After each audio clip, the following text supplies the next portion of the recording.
Hey everybody, it's Karyn Bryant from MMA H.E.A.T. I'm talking with Mark Hunt, the Super Samoan who will be facing Antonio Bigfoot Silva at UFC Fight Night in Brisbane. And I first and foremost have to say thank you. I'm speaking to the future, so this is pretty cool right now, Mark. Thanks for doing this with me late at night, my time anyway.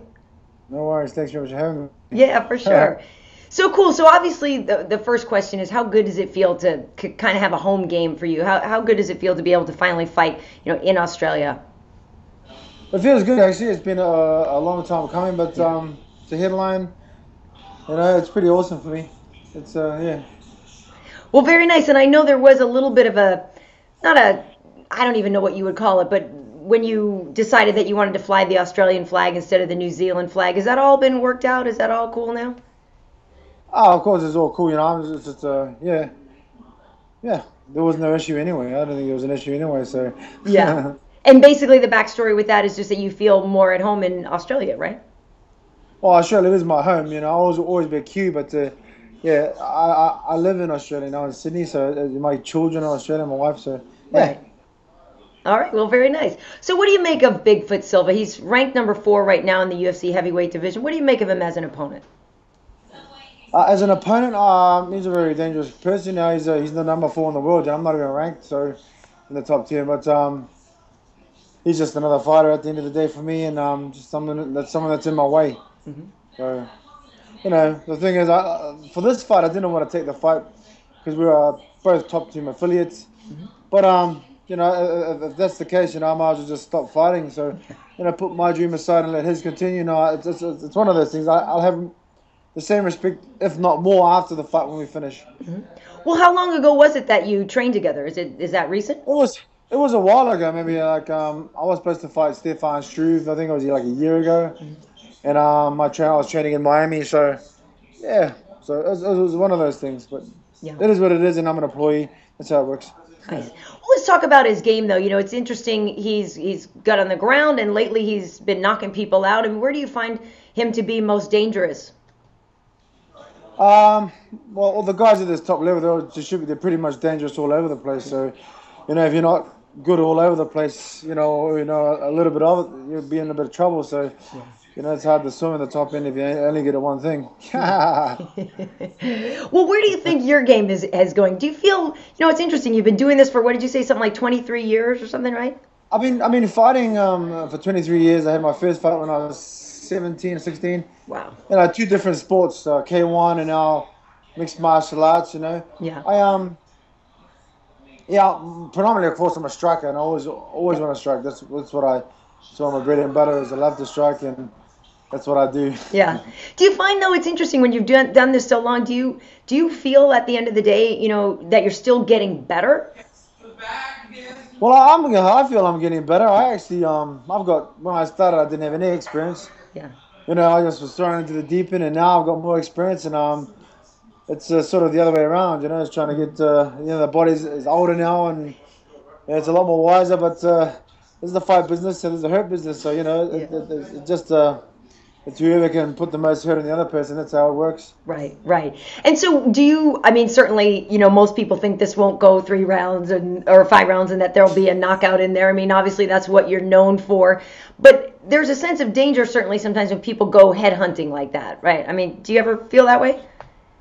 Well, I'm gonna, for me, like with fighting, I'm not gonna have no regrets. I'm throwing down, to the very end, like, with Junior, like I said, if I'm going out, I'm going out. If he's going, he's going out. It's one of those things for me. So it's just what I am, what I do. I can't really have any, I better watch this, watch that. You can, it works sometimes, but for me, I just throw caution to the wind and go for it. Yeah. What do you make of your performance in the fight with Junior? Obviously he won that fight, but did you like how it was going for you? Do you feel that you were doing well up until the point where you were knocked out? Oh yeah, of course I was. Of course I was doing well to the point I got knocked out. I actually thought I did well the first round. Yeah. I was doing all right. I was competing. It was a pretty even fight, but then I just hit a roadblock. Don't know what the roadblock was. It's probably Junior's fist, but I was just gonna say I think it was the big man hitting you. It was one of those things, but I ran into a roadblock. It was probably the fist, and then I just went backwards from there. It was like, oh man, Junior seemed to be changing he's in third and fourth gear while I was still in first gear trying to catch him. So it got a lot harder. He got a lot faster. You know, it didn't turn out the way I wanted. But of course, you know, he was a better man than I, so and he deserved that win. So he got me. Well, yeah, and I know that you're not. You know, you strike me as a person who's not an excuse kind of guy. But you did have an injury going into that fight, yes? I didn't have an injury going into that fight. I got an injury after the fight. Oh, at the fight, okay. I got an injury during the fight, but yeah, no injury before. I was cool. I had no injury. I was fine. Yeah. Well, speaking of injuries, certainly you are in the UFC anyway going to be remembered for your fight with Stefan Struve. I don't think I ever got a chance to ask you what that was like. I mean, did you know how bad that punch was when you hit him? Honestly, no, I didn't know. It was a good shot. I didn't think he was going to come back because, you know, he would have been trying to claw at my legs to get me up, but he was down on his back. Like I said, I didn't know how bad it was. I knew it was a good shot. Mm-hmm. So, well, and is that? And then, you know, and then the refs told me to finish the fight, and so you know what I'm gonna do. I went to go and finish it, but then he said to stop. So you know. Yeah. Well, and it's brutal. I mean, I don't know if you ever saw the X-rays that came out after. I mean, you broke it in half.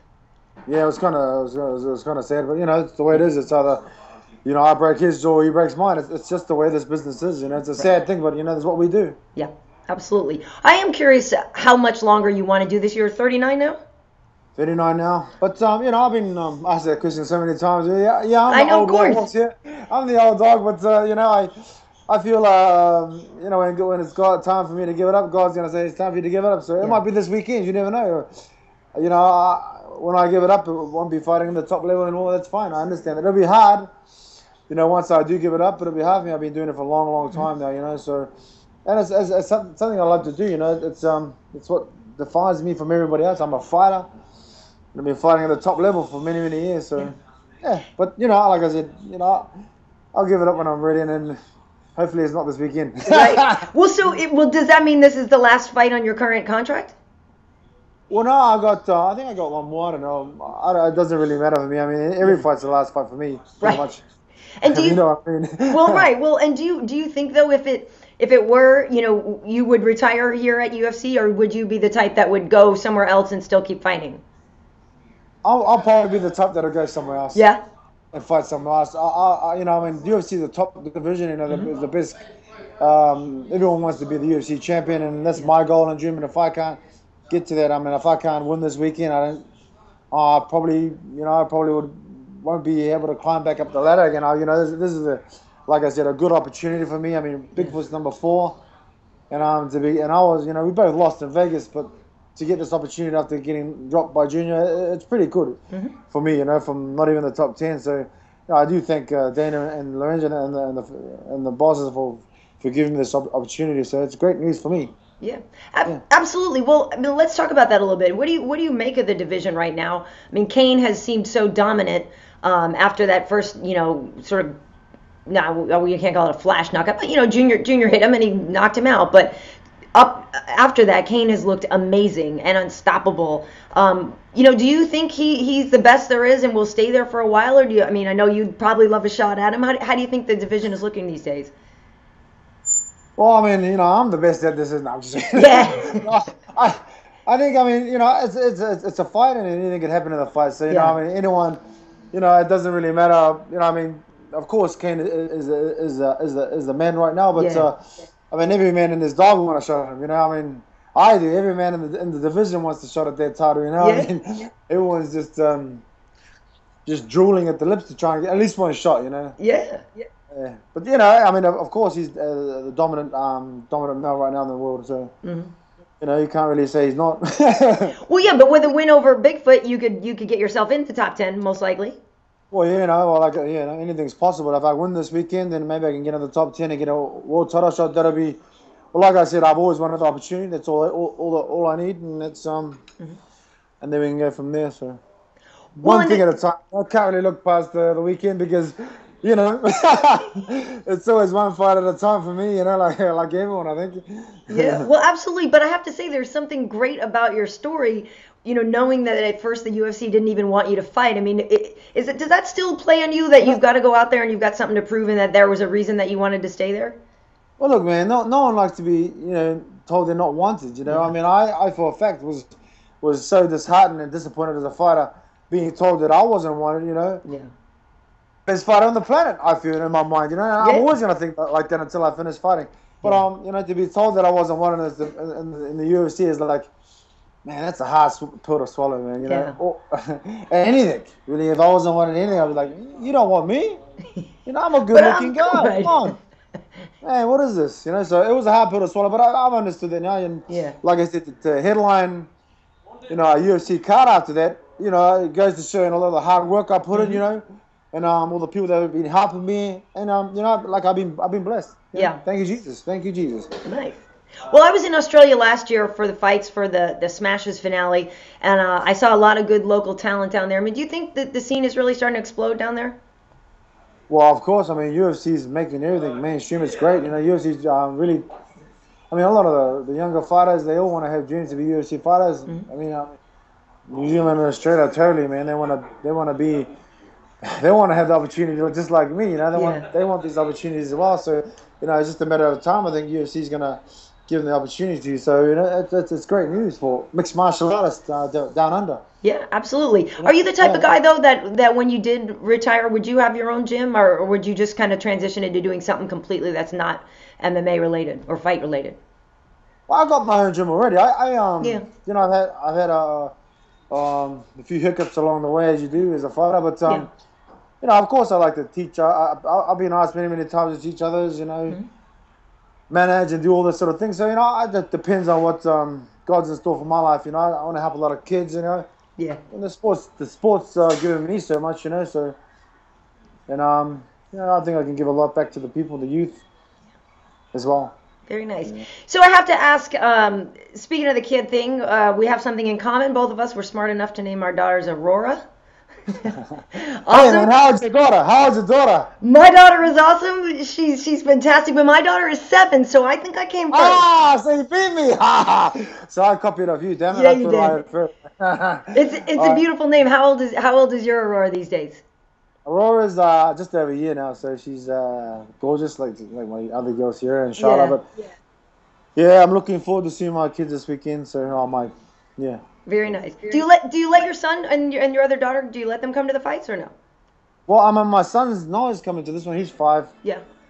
So he was a bit worried. Because the last fight you seen Junior, clean me up. So he was a bit worried about it. And I was like, but you gotta come and see what your dad does for a living. Yeah. He's a punching bag. So I'm just. You gotta come and see what his dad does for a living. So I want him to come and see. So it'll be awesome. I'm looking forward to seeing my family this weekend. It's been a while. Very nice. Now, does he train at all? Did you get your son doing wrestling or anything yet? He's been striking, he's been wrestling. Yeah.